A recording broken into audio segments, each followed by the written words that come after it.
ज़्यादातर केस जो दहेज के फाइल किए जाते हैं पत्नियों के द्वारा, उसमें होता कुछ और है और दिखाया कुछ और जाता है। यानी कि अगर आपकी पत्नी आपसे किसी बात पर झूठ मूठ की रूठ गई है, गुस्सा आ गया है, उन्हें गुस्से में है, आवेश में है, या किसी तरह की वो बदले की भावना में है कि आपने उनकी बात को तवज्जो नहीं दी, आपने उनकी बात को नहीं माना, तो वो आपको मजा चखाने के लिए अक्सर दहेज का केस कर दिया करती है। और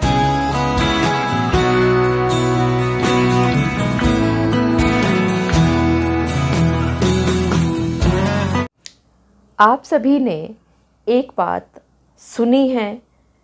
कि अगर आपकी पत्नी ने आपके ऊपर 498A यानी दहेज का केस दायर कर दिया है और आपको ये महसूस होता है कि आपकी पत्नी ने सारे के सारे एलिगेशंस झूठे बनाए हैं और वो कोई भी स्पेसिफिक एलिगेशन ना होने की वजह से आपके पास पूरे सबूत हैं कि आप उस परिभाषा के अंतर्गत आते ही नहीं हैं, तो आप जाया करते हैं क्वेश्चन कराने के लिए 498A की हाई कोर्ट के अंदर। यहाँ पर एक सवाल आप सभी के दिमाग में बहुत ज़्यादा घूमता है। बहुत सारे लोगों ने मुझसे ये बार बार सवाल पूछा है कि अगर क्वेश्चन करने के लिए आप हाई कोर्ट में पिटीशन दायर कर देते हैं तो क्या नीचे कोर्ट में जितना जो हमारी प्रोसीडिंग्स चल रही हैं उस पर स्टे यानी कि रोक लग जाया करती है? जी हाँ, आप सभी ने बिल्कुल ठीक समझा। आज के इस वीडियो में मैं आप सभी के साथ उन सभी बातों पर चर्चा करने वाली हूं कि आप जब क्वेश्चन कराने के लिए हाई कोर्ट में चले जाया करते हैं तो उसका असर आपके निचले ट्रायल कोर्ट में चल रहे केस पर क्या पड़ता है। मैं एडवोकेट मोहिनी मोना आप सभी का पुनः स्वागत करती हूं और आप सभी देख रहे हैं अपना पसंदीदा चैनल मोहिनी मोना एडवोकेट। अगर आपने मेरे इस चैनल को अभी तक सब्सक्राइब ना किया हो या आप मेरे इस चैनल के लिए नए हैं तो इसको जल्दी से जल्दी सब्सक्राइब कर दीजिएगा ताकि आपको इसी तरह के लीगल इन्फॉर्मेटिव वीडियोस की नोटिफिकेशन सबसे पहले मिल सके। अब देखिए, ये तो सच है कि आपने महसूस किया है कि ज़्यादातर केस जो दहेज के फाइल किए जाते हैं पत्नियों के द्वारा, उसमें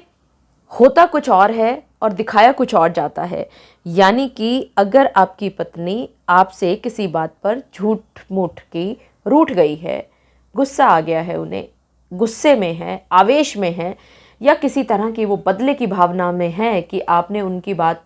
को तवज्जो नहीं दी, आपने उनकी बात को नहीं माना, तो वो आपको मजा चखाने के लिए अक्सर दहेज का केस कर दिया करती है। और यहाँ पर इस वीडियो के माध्यम से एक बार फिर से ये कहना चाहूँगी कि ये झूठे केस करने की वजह से ही बहुत सारी लड़कियां जो आज भी सताई हुई हैं, आज भी परेशान हैं, आज भी कुचली हुई हैं, वो हिम्मत नहीं कर पाती, वो ये कोशिश नहीं कर पाती, वो हिम्मत जुटाने की उनमें ताकत नहीं आती कि वो कोर्ट में जा सके, क्योंकि उनको ये भय सताता है कि उनका केस भी दूसरे केसों की तरह गेहूं में धुन की तरह पिस जाएगा और उनकी बात पर कोई भी तवज्जो नहीं की जाएगी। तो आप प्लीज़ झूठा केस फाइल ना करें। अगर आपके साथ वाकई में कुछ गलत हुआ है तो हम सभी आपके साथ हैं, लेकिन गलत केस करके उन बेचारी लड़कियों को और ज़्यादा परेशानी में ना डालिएगा। खैर, आपने FIR दर्ज कराने के लिए पहले आप CAW सेल में गए, वहाँ पर आपकी बातचीत हुई, CAW सेल की जो भी प्रोसीडिंग्स थी वो सारी प्रोसीडिंग्स पूरी हुई। वहाँ पर अधिकारियों ने बहुत कोशिश की कि किसी तरह से किसी एक मुद्दे पर आप दोनों को एकमत किया जा सके, नहीं हो पाया और आखिरकार FIR हो गई। FIR यानी कि वो फर्रा जब पहुँचता है आपके पति के हाथ में तो वो जब पढ़ते हैं तो उसमें उल जलूल सी बातों का जिक्र होता है, उसमें कहीं कोई घटनाक्रम का जिक्र नहीं है, या बहुत सारी घटना ऐसी काल्पनिक उन्होंने बनाई है आपकी पत्नी ने कि आप उस समय पर कहीं और हैं, आपके पास टिकट्स हैं, आपके पास एरोप्लेन के टिकट्स हैं, आपके पास होटल बुकिंग है, या कुछ और भी चीज़ों का मसौदा है आपके पास, और आपकी पत्नी उस समय पर दिखा रही है कि आपने उनको गलत बयानी करी, आपने उनके साथ बदसलूकी की, आपने उनके साथ मार पिटाई की। तो जब ये सारी बातें आपके पास आती हैं तो आप पहले तो कोशिश करते हो आईओ साहब को कन्विंस करने की, और अगर आईओ साहब कन्विंस नहीं हो पाते हैं, आपकी बातों पर तवज्जो नहीं दे पाते, जो कि अक्सर ऐसा होता है कि आईओ आपकी बात को नहीं सुना करते, आप परेशान होकर के एक वकील साहब के पास जाते हैं। वकील साहब जब देखते हैं एफआईआर को अच्छी तरह से खोल करके, और वो ये पाते हैं कि टिकट की डेट भी वही है, जहाँ पर आपकी मीटिंग्स चल रही हैं वहाँ की डेट कुछ और है, यानी कि वही डेट है और वही डेट आपकी पत्नी ने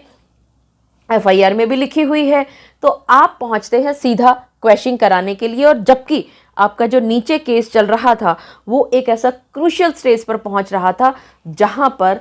आप ये नहीं चाहते कि इसमें गवाही हो या कोई और चीज़ें हो, क्योंकि अगर आपका केस क्वेश्चन कराने के लायक है तो ये क्यों चले। तो आप क्या करते हैं, वहां पर आप चले जाते हैं एफआईआर को क्वैश कराने के लिए, और अक्सर आप ये सोच लिया करते हैं कि क्योंकि आप एफआईआर को क्वैश कराने के लिए हाई कोर्ट में पहुंच चुके हैं, आपके पास सारा मसौदा है, आपके पास सारी चीज़ें हैं आपके फेवर में, तो नीचे तो ये चलेगा ही नहीं, स्टे हो जाएगा, क्योंकि आप क्वेश्चन के लिए ऊपर पहुंच गए हैं हाई कोर्ट में। लेकिन क्या आपने कभी ये सोचा है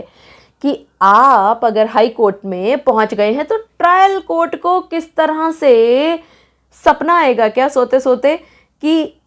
अरे, मान लेते हैं आपका नाम सुरेश है, कि सुरेश का जब नाम पुकारा गया तो कह दिया जाएगा नहीं नहीं, मुझे रात को सपना आया था, सुरेश तो एफआईआर को क्वैश कराने के लिए हाई कोर्ट में चला गया है, तो इसके केस में तो स्टे लगा हुआ है, इसका स्टे केस तो आगे चलेगा ही नहीं, और उधर आप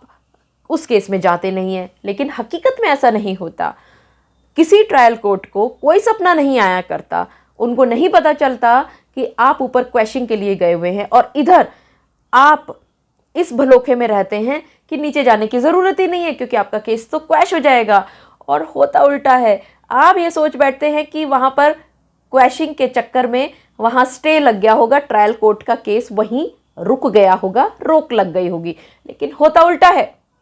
वहाँ पर कोई रोक नहीं लगी क्योंकि आपने कोई भी क्वैशिंग के दौरान आपने स्टे की दरखास्त नहीं लगाई। अगर आपने स्टे की दरखास्त लगाई होती तो इसमें स्टे मिल गया होता, और अगर स्टे मिल गया होता तो आपके केस में जो स्टे मिला है उसकी कॉपी या तो आप खुद वहाँ पर लगाते या ऊपर से भी आ सकती थी। यानी कोई भी एक ऐसा तरीका होता, आप कोर्ट को ये बता सकते कि ये देखिए जी, मैं हाई कोर्ट में गया था और इस तरह से मेरे हाई कोर्ट के केस में यहाँ पर ट्रायल कोर्ट का जो प्रोसीडिंग्स है उस पर स्टे लग गई है, रोक लग गई है। लेकिन जब ये स्टे नहीं लगता, जो कि आपने सोचा था अपने आप से हो जाएगा, और आप निचली कोर्ट में भी नहीं आते, तो आपका केस उसी रफ्तार से चलता रहता है। और अगर आप बार बार आवाज़ लगाने के बाद भी ट्रायल कोर्ट में नहीं उपस्थित होते हो, जो कि आपको पता ही नहीं था कि उपस्थित होना है, आप आए ही नहीं तो उपस्थित कहाँ से होंगे, तो ट्रायल कोर्ट के पास अब और कोई चारा नहीं होता, वो या तो बेलेबल वारंट्स या नॉन बेलेबल वारंट्स, यानी जमानती वारंट्स या गैर जमानती वारंट आपके खिलाफ इशू कर देते हैं। और यहीं पर आ जाती है आपके सिर के ऊपर तलवार कि कहाँ तो आप ये सोच रहे थे कि आपके केस में अपने आप से ही स्टे लग गया होगा, और कहाँ पर अब पुलिस आ गई है आपके घर में